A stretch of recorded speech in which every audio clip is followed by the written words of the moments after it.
Hello everybody and welcome back. My name is Curseof and welcome back to another video. Today we are here with another video kind of for the $100 speed duel tournament, as I am joined by the player who got third place in the tournament playing the pure Gravekeeper build that we've seen a lot of in the top cut. I'm here with bylot. Hello. I hope that my voice is not gonna hear like too robotic, but yeah, we'll try this out. Yes, hopefully everything works, but you're definitely sounding better than what you were before. Yeah. But so yeah, you played pure Gravekeepers throughout the entire tournament in a very heavy Moth meta, and you did phenomenal. Yeah, thanks. Yeah. Yeah, it was surprising me. I was playing this deck because I love the Gravekeeper archetype in general, even in the Master format, and I always love it. And also because I played this deck, in real tournaments, like not online tournament.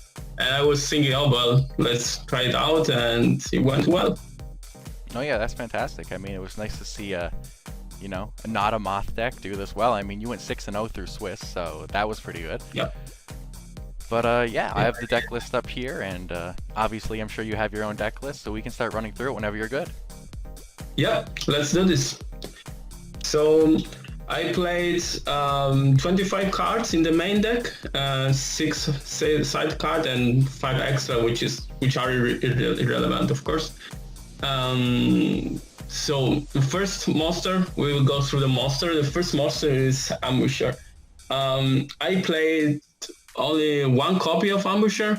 The reason why I played it is because it's a beater basically. It goes on like Griefer in defense mode, or like Commander in attack mode. So it's a bit optional. That's also why I played only one. And also just to make some damage. But since the deck is it's stun deck, I only played one. The point of the deck wasn't to beat. No, yeah, that definitely makes sense. But the core of the deck is the deck's monster. It's Gravekeeper's Curse. So the point, yeah, it's the same name as you. Yeah. The point here was just to basically make some damage, and actually this is also why it's good in why I like to play this in also real tournament when you have 30 minutes time limit. So damage by effect is also very important. That definitely makes sense. But in this case, it's a very basic combo, which is between Gravekeeper Curse and Wonder Wand, the equip spell.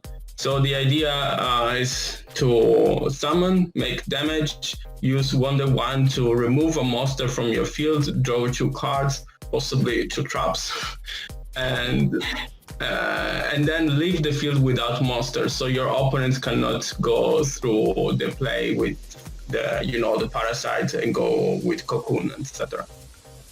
No, yeah. Yes, so this is the idea behind this deck. But then here there is the best one. It's the boss monster. It's Gravekeeper's Oracle. This artwork is amazing, and the effect is awesome. So it has 3 effects. So one that's remove minus 2000 attack and defense to all your opponent monsters. The one that pops set monsters, and the one that increase attack.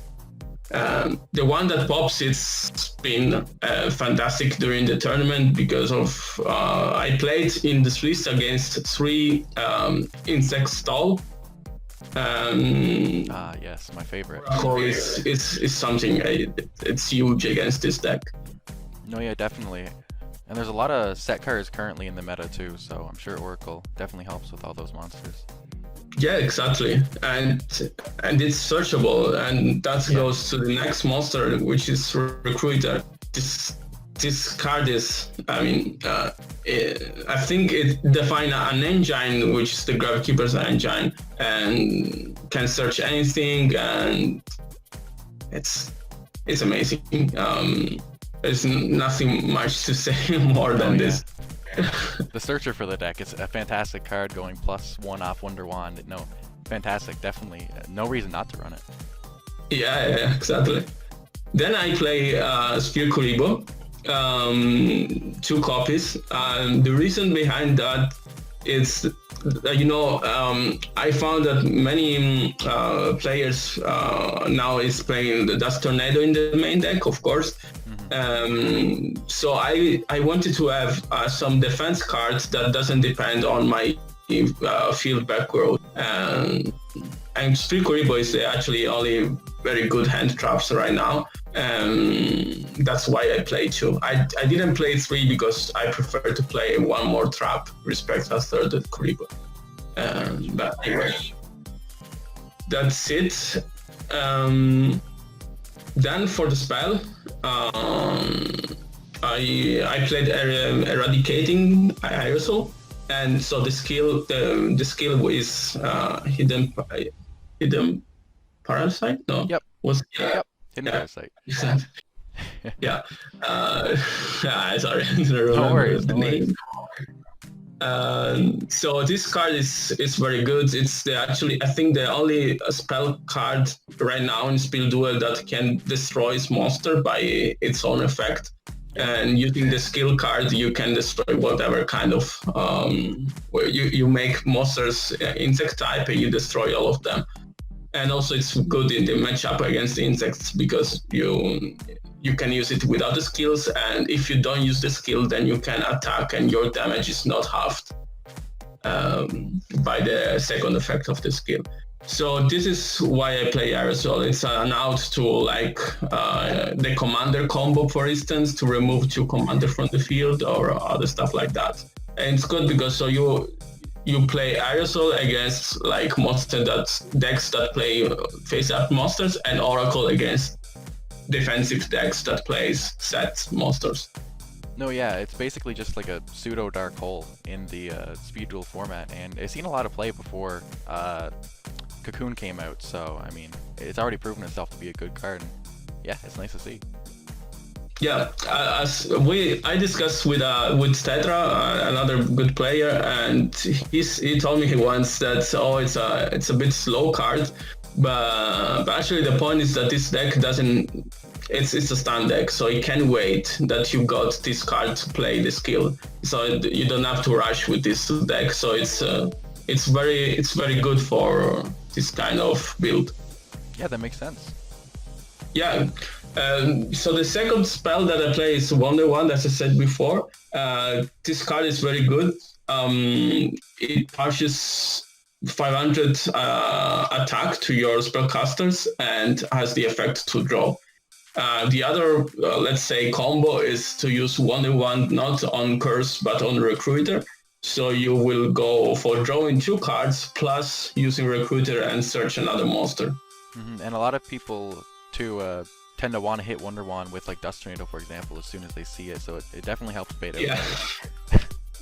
Yeah. Now it started to become difficult for me because many people are starting to realize to pop it, and it's also very good against this to play Paranoid, because you make the Gravekeeper's monster insect type, so Wonder Wand will go to grave. Yeah. So there are many. It's getting difficult. So that is something I'm curious about with what's it called? Allure of Darkness coming out. Do you think you'd run that over Wonder Wand? I know Wonder Wand obviously gives you the search effect and gets curse off the field, but you wouldn't have to worry about all those counters that Wonder Wand has as well. Yeah, it's a really good question. I'm starting to test some Gravekeeper build with Allure of Darkness, which is a very good card. So I think there is for sure a way to implement this card in the deck. But I think Gravekeeper will continue to say something in the next meta with the new cards that are revealed. But I'm not sure if in this kind of build it makes sense to, in a kind of Gravekeeper stand deck, makes sense to go for Allure. I got you. I mean, I'm not sure, but yeah, I think this is my point. Yeah, makes sense. So going to the traps, I play, of course, in this meta, I play 2 Dust Tornado for against parasites, and in general for removing back row. Then I play a Jar of Avarice because this deck is also a stand deck, so you want to you can wait and make your opponents like use his all his resources. And Jar of Avarice is always good to put back like your traps or another oracle if you want to again summon a third oracle in the main during your turn. No, yeah, and I know. I also played Sphere Kribo in my deck that I played throughout the tournament. I know it never worked for me, but a few times you try to Jar of Avarice, hope you draw into that Sphere Kribo and survive. But yeah. This is like the play of destiny. You try it out and you have to. Yeah. So the other traps, which is also ridiculous, is Rite of Spirits. It's a monster reborn for the Gravekeepers, and it's also a defensive card. You can stop an attack like just summoning Recruiter, which has 1,500 in defense, which is kind of huge, or even simply Oracle. You can summon back Oracle. No, yeah, Right's an amazing card to see. And I know me and Rook got really hype every single time someone would snipe out the Right from the back row. Yes. Yeah, it's good, and then of course it brings you back a tribute for your Oracle. Exactly, yeah. Yeah, and then so I played 2 forceful checkpoints. So this is the list that I played in the top 8. But at the beginning I was playing only 1 checkpoint and a floodgate. I decided to go for 2 checkpoints in the top 8, and I have to say I'm not 100% sure that I did that the right choice, because checkpoints are pro and cons, and sometimes I found that I couldn't use it at all because my opponents either have no cards in hand or not monsters. So it's a card that still I'm not sure if I really like it, and I'm not sure if I really will play it again in the main deck. Okay. And for instance, like I played as last card, I play 1 Etaqua, and probably I would go for 2 Etaqua and 1 forceful checkpoint. This is the only things that I would change. I got you. No, yeah, we've seen a forceful miss its mark a few times in the top 8 matches. Just either your opponent not having cards in hand or no monsters, and it's great when it works, but when it doesn't, it's brutal. Yes, definitely, because it does nothing. If you don't get a monster, it does really nothing. So yeah. Okay. So moving to the side deck, I played the third Oracle. Third Oracle is it's amazing. I mean, in the Stan matchup, it's something crazy. I think against someone in the Swiss, I played like I summoned Oracle like 4 or 5 times, recycling with the Jar of Avarice as well. But against insects, Stun Insect is very strong. You have to play that. Okay, okay. Then I played the third Aerosol against again like Warrior or Warrior Moth to see it as soon as possible and get all the monster to the graveyard. Then I played 2 Night Beam. Night Beam was mainly against, in my idea, I guess also Stun or Mirror Match to get rid of like traps or stuff like that. But I think one Night Beam would have been enough for the side deck. The second one was not so useful. And this is also a change that I did in the top 8. Before I was playing 1 Night Beam and 3 Ready for Intercept, which is my last card for the side deck that in the top 8 I brought to 2. And this was, I think, a mistake of mine because it's very good. It's very good in the mirror match because of course you can stop Wonder Wand with this card, and it's good against Parasite. So has a lot of advantages. Can be also a card that stops an attack if you are playing against Warriors or other spellcasters. No, yeah, Ready is definitely a fantastic card in the meta, and I was honestly surprised to only see two in your side deck when I did look at your deck, and also just not see any in the main deck either, because it surely is a great card, especially in the Gravekeeper deck. Yes, yes, yeah, definitely. I mean, but I have to say, in the Swiss, I was not suffering a lot. The fact that it was in the side, um, but yeah, I would have put, I should have put in the main as Frisky did, my teammate.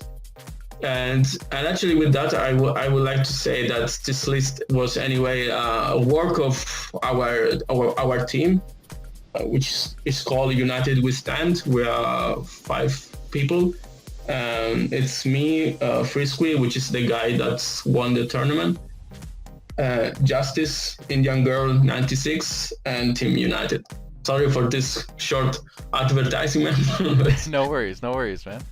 I have to thank them because it was a teamwork. I mean, they suggest me we chat about this, and this kind of list came up and was very good. I was really surprised, as you said, for the Swiss, and really happy for the top as well. No, yeah, definitely, and I mean, it was a good teamwork there, as this deck really proved itself in the tournament. It did fantastic. Yeah, exactly. I think I would say it was a bit unexpected, so I'm very happy with it. It was very unexpected, especially to see first and third place be a very, very similar Gravekeeper build. I was shocked not to see so much Moth and more Gravekeeper. Yes, yeah, true. Absolutely true.